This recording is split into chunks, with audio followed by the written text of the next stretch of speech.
and how we grow. I'm Vismaya, and today we are diving into something fascinating about the human brain. So, now let me begin this session with a simple question. Why do we remember a story from our childhood, but forget the information we studied last week? Why do stories stay with us for years and years while facts disappear in days and minutes? Today's episode is about a powerful truth. Your brain doesn't just like stories, it is wired only to listen to stories. Now, I have split this entire segment into a couple of small parts. Now, for the first few minutes, we will be discussing the power of story. Now, let me start with a small experiment. I will say three random words: apple, tree, blue. Now, try remembering them. And now listen to this. A boy carrying red apple ran to catch the train under the bright blue sky. Which one do you remember better? Apple train blue, or a boy carrying red apple ran to catch the train under the bright blue sky? Most people remember the story, but not the random words we use. But why does this happen to human beings? Because story gives the brain a structure and a meaning. Our brain is constantly asking us, what happened? Why did it happen? What happens next? And stories have answers to all these questions. And this is why our brain holds on to them. Now let's get into segment 2, a story from ancient times.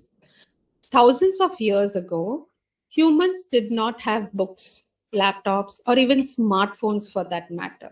So how did knowledge travel from one generation to another? Through stories.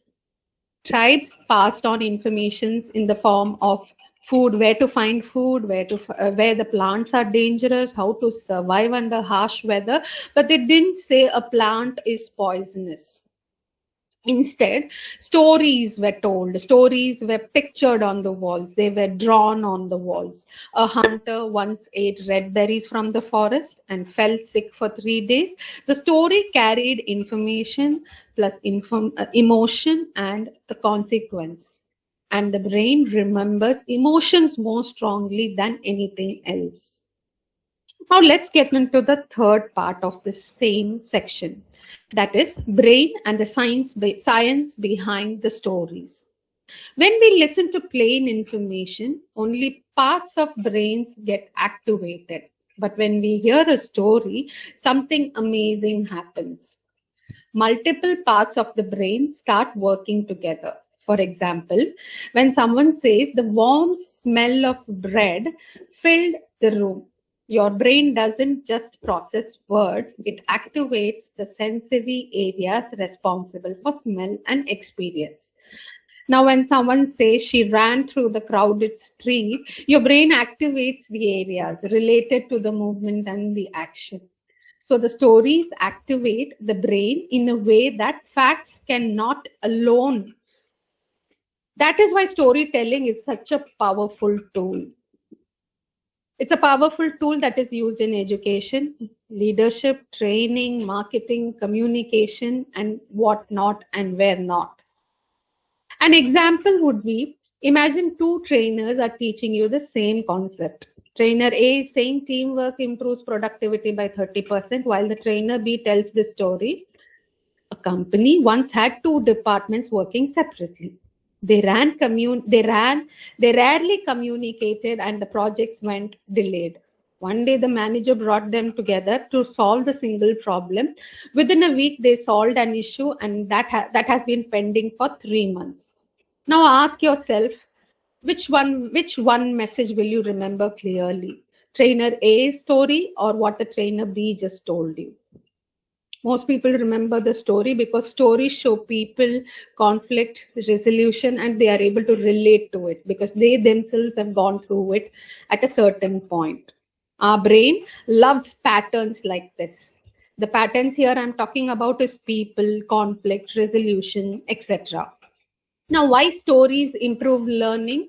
Because stories help learning in three powerful ways. One is stories can create an emotional connection. You will be able to recall it in from your past experience, borrowed experience, or somewhere you have seen, read, experienced, or felt the same. The emotion remains the same. Emotion strengthens your memory. Now, when we feel something, surprise, curiosity, empathy, our brain pays attention to it. That is why stories create an emotional connection with your brain. Stories help us organize information. Stories have a natural structure. They have a beginning, they have a problem, they have a solution. Now, this structure helps the brain store the information more easily. Now, when in this pattern, when the information is huge, large, or let's say double XL in number, even then the information is able to be stored in your brain. You won't forget a bit of it. You will remember everything that was told in the form of stories. That is why there's a beginning, there is a problem, and there's a solution. That is why you're able to organize the information in your brain just the way it is. Now, the third point is stories improve recall. When you remember the story, you also remember the message that was there present inside it. That is why great teachers, speakers, leaders often used to use storytelling as a tactic or a technique to make you think, to make things understand better. Now, in the next segment, let us do or talk about reflection activity. Now, let me ask you something. Think about your favorite teacher. Why do you remember them? Often it is because they just didn't teach you facts. They told you lot of stories. That is why you love your teacher. That is why you remember your teacher for a long time. Stories about real life, stories about mistakes, experiences, lessons, stories of transformation into experience, an experience that the brain tends to remember for a longer time. Now to the final segment of today's session. Now let me share one final story with you. A professor once wrote a long list of facts on the board. His students struggled to remember them.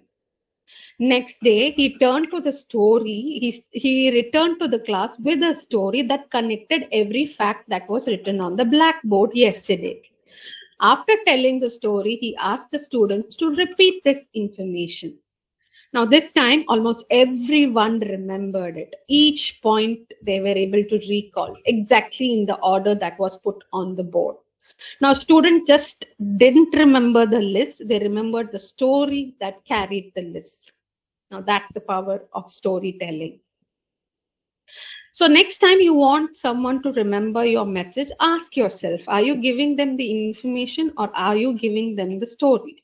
Because facts tell, but stories stick with them forever. Give a thought into this. Thank you for joining me today on Quick Brain on DC Live. Remember, information makes people think, but stories make people remember.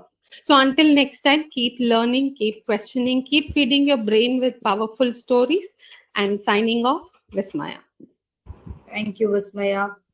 So I have Bhargavi and Sindhu. Any comment from your side?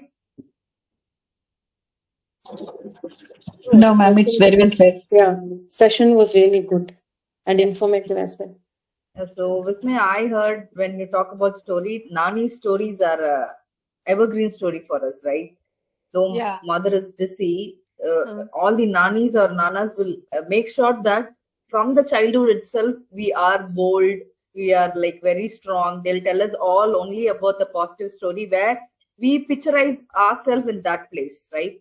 Exactly. We'll become hero, we'll become heroine, all these things. So when you talked about thing, I was able to recollect those things. Still, now we are able to remember it even after 30, 40 plus years, what we heard in 1 year, 2 year child, the way they have narrated the story or the illustration, everything, we are still evergreen in our brain.